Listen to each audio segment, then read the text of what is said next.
hermoso Palacio de Libertad. Y bueno, poder compartir, como decías, con gente de tantos países, de tantas regiones, gente creo que de todos los continentes, una experiencia realmente que es para aprovechar, para disfrutar y bueno, para sacar el jugo, no solamente lo que pasa en la conferencia, sino que a veces lo que pasa en los pasillos, lo que pasa afuera, ese café que se toma y que se comparte, creo que también ahí uno se va enriqueciendo con las experiencias que comparte y que recibe, ¿no? Para muchos que no te conocen, que se están sumando al streaming, vos, Gerardo, como uruguayo, funcionario mucho tiempo en nuestro país vecino, fuiste uno de los pioneros. Muchos no saben quizás, ¿no? Que en la comunidad de Cristianos en Política tenemos mucha gente que nos sigue.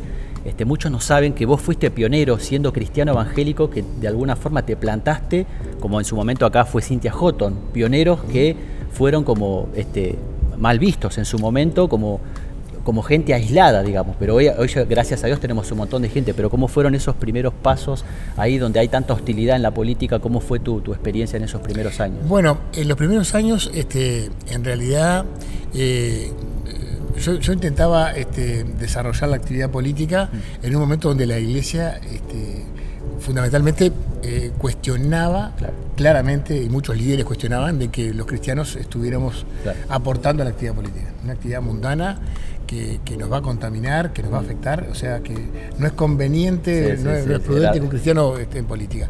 Y en esa etapa, tal vez allá en la década de los 80 del siglo pasado, empecé yo a militar muy tímidamente, entendiendo en principio que no había mucho vínculo, claro, entre fe y política, un error garrafal, pero bueno, es parte del contexto donde uno estaba creciendo, claro, desarrollándose. Y ahí empecé a trabajar, a militar, sin pensar nunca ni soñar estar en algún cargo, en ningún lugar de responsabilidad. Lo mío era aportar en un momento que el país salía de una dictadura y bueno, aportar a la libertad del país y también a mejorar las condiciones de trabajo y las condiciones económicas y sociales de un país. Eso fue por muchos años así. Después, esas cosas de militancia política, terminé, claro, ingresando como concejal. En realidad yo, si empiezo a sumar todos los años que estuve en el servicio público, más o menos 25 años, claro, ¿no? Empecé como concejal primero, y en el segundo periodo, ahí cuando yo estaba de edil en el departamento de Rivera, el norte de Uruguay, sí, ahí se da una situación complicada, digamos, que yo realmente a partir de ahí pensé, bueno, capaz que tengo que dejar la política, capaz, claro, que no era lo mejor para mí, y ahí es cuando tengo, a partir de un curso que me invitaron, una segunda revelación, yo digo la segunda conversión, donde entiendo que la política vale la pena si la hacemos para el Señor, claro, que todo tiene un trasfondo espiritual, totalmente, la vida y también la política, por supuesto, y ahí comienzo a tener otra visión que, bueno, eso me genera un escalón para poder llegar a ser diputado. Banca, la primera vez que asumo como diputado en octubre del 2009, ya hace unos cuantos años, ahí bueno, me doy cuenta que soy el primer diputado con una confesión evangélica, claro, en el país, la historia del país. Sí. Bueno, y ahí comenzamos. Yo en realidad no quería claro, tampoco sacar la bandera, que era, claro, claro, pero los periodistas, ya te etiquetan. Entonces diputado evangélico, claro, evangelista, decían, ¿no? ¿Qué es lo que piensan los evangelistas? Y ahí, bueno, obviamente me empezaron a escanear, y justo ese periodo fue que asumió como presidente José Mujica, donde se manda la ley del aborto, claro, la ley de la marihuana, la ley del matrimonio LGTB, bueno, una cantidad de normas que tienen que tener una voz, de alguna manera, claro, que defienda otros valores y otros, totalmente, principios, y ahí, bueno, tuve el bautismo de la primera ejercicio como diputado, fue enfrentar todas estas leyes, y fue muy difícil, claro, fue muy difícil hablar de fe en Uruguay.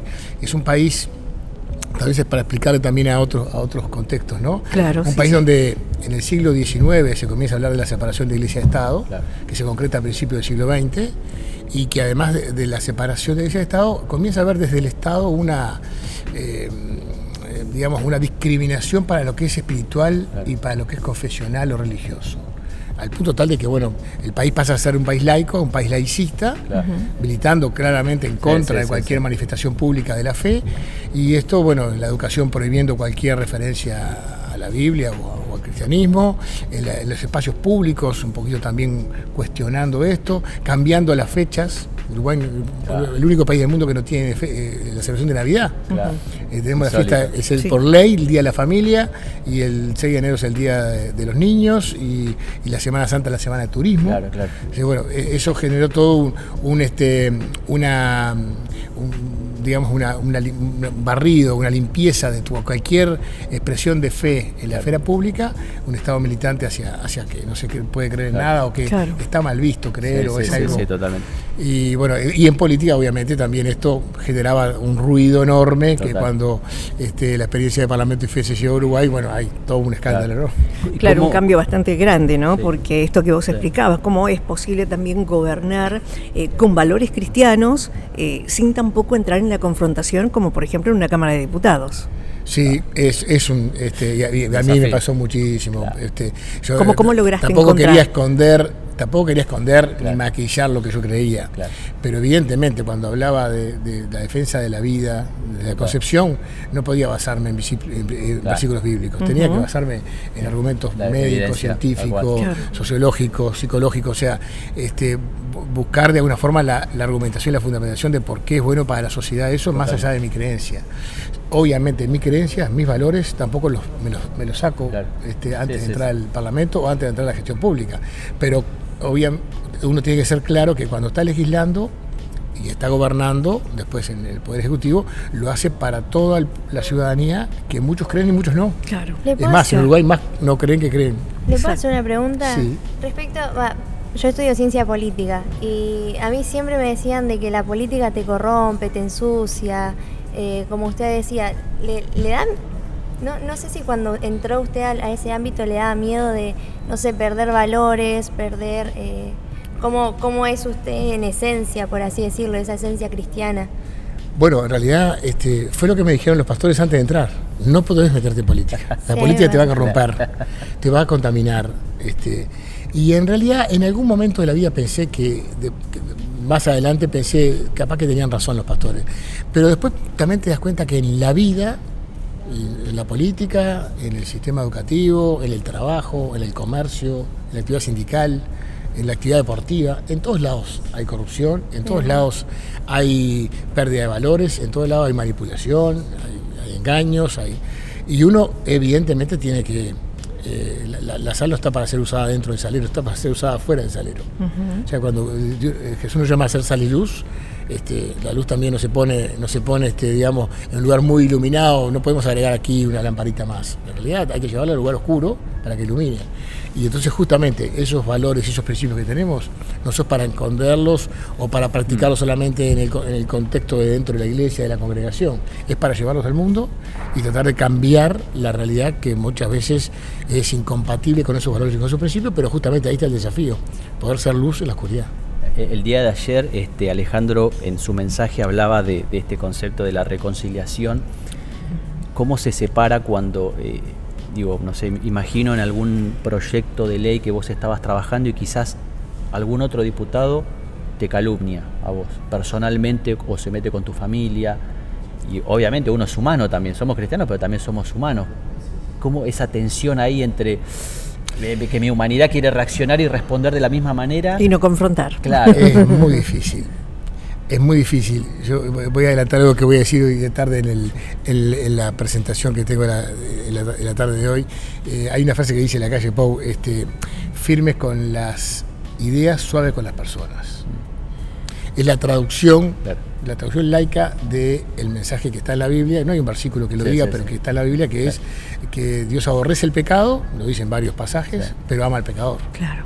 También lo dije en diferentes pasajes. O sea que de alguna manera uno tiene que tener claro que uno puede discrepar y disentir y tener posiciones totalmente radicalmente diferentes de los temas, de las propuestas, de las ideas, pero las personas son seres humanos como uno. Claro. Que uno también tiene que entenderlos en su contexto, en su vivencia, en su historia, cultura, en su vida familiar, en lo que ellos experimentaron, y que a veces hasta es comprensible que piensen de esa manera, que es diferente a la mía, que la tengo que respetar, pero que obviamente hay cosas que tenemos que confrontar y tener esa separación. Decir, bueno, y si me atacan, ahí está el tema de la otra mejilla, ¿no?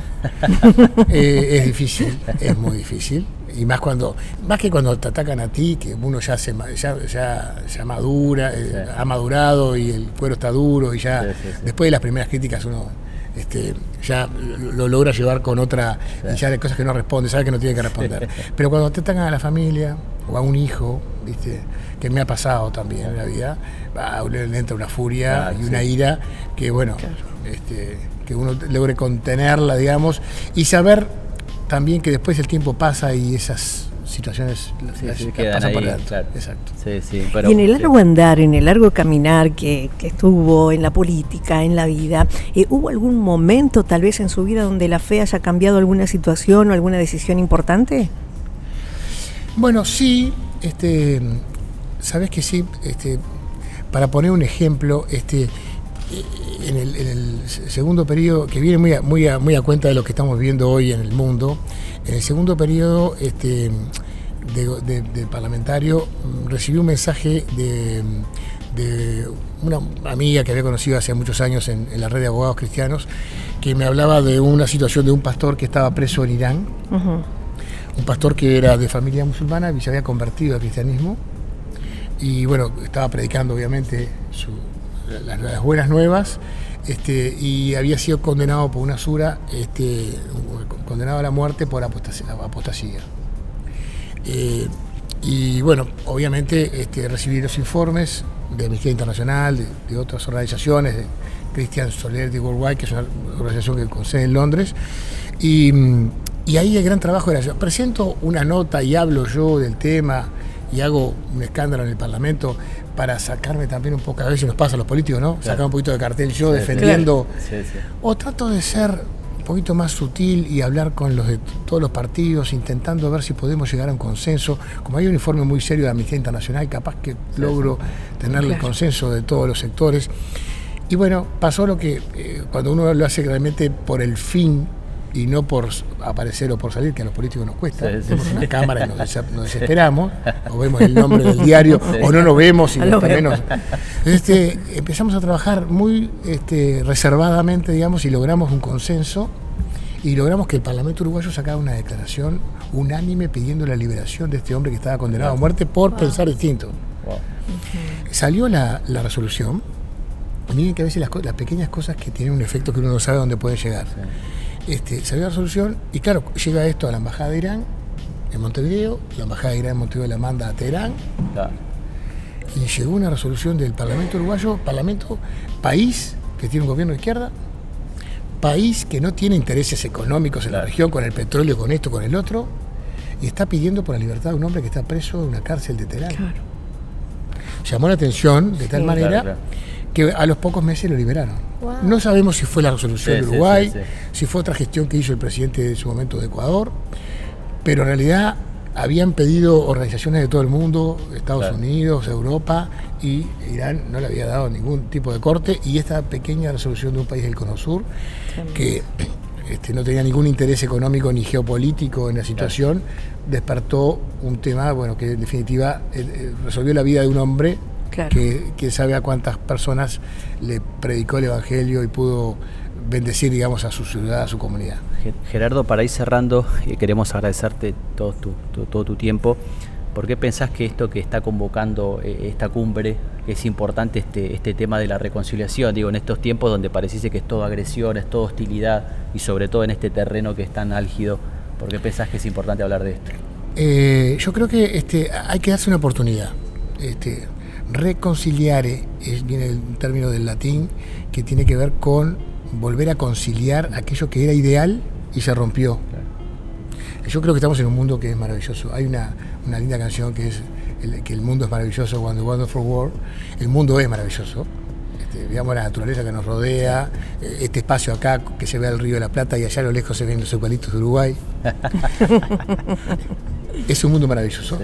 El tema es que nosotros, con nuestro egoísmo, con nuestras actitudes, con nuestra conducta, a veces con cuestiones decididamente queridas y buscadas, y a veces con situaciones que se dan y que uno no le repara en el detalle, se han roto las relaciones y hemos generado, a veces en pequeños problemas personales, han terminado en líos en un país, o en una ciudad, en un país o en un mundo, ¿verdad?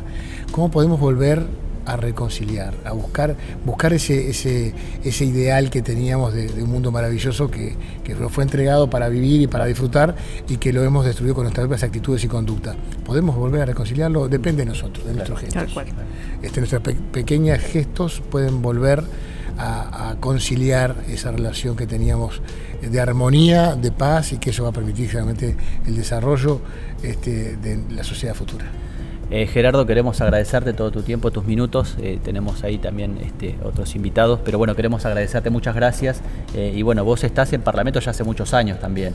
Sí, bueno, en realidad ahora justamente no estoy, este es el primer año que no estoy en el Parlamento. Bien. Estuve durante 3 periodos, estuve primero en el Consejo de la Ciudad 2 periodos, después en el Parlamento, estuve en el Ministerio de Ambiente de Uruguay también. No, Parlamento y FE me refería. Bueno, Parlamento y FE, creo que después de Argentina tengo el honor de ser el segundo país que tuvo el ministerio. Empezamos efectivamente en el 2010 en Montevideo, en el Parlamento Nacional, y bueno, tuvimos luchas y dificultades para llevar adelante, pero desde el 2010, o sea, por 16 años, estamos acompañando este proceso, que hemos visitado Europa, Norteamérica, varios países de Sudamérica, y hemos disfrutado y compartido con gente de todo el mundo este hermoso ministerio, que es compartir las buenas nuevas en el lugar del trabajo, que es el Parlamento, donde se toman decisiones que afectan o bendicen países. Tal cual. Bueno, muchas gracias, Gerardo. Un placer, gracias a ustedes. Bueno.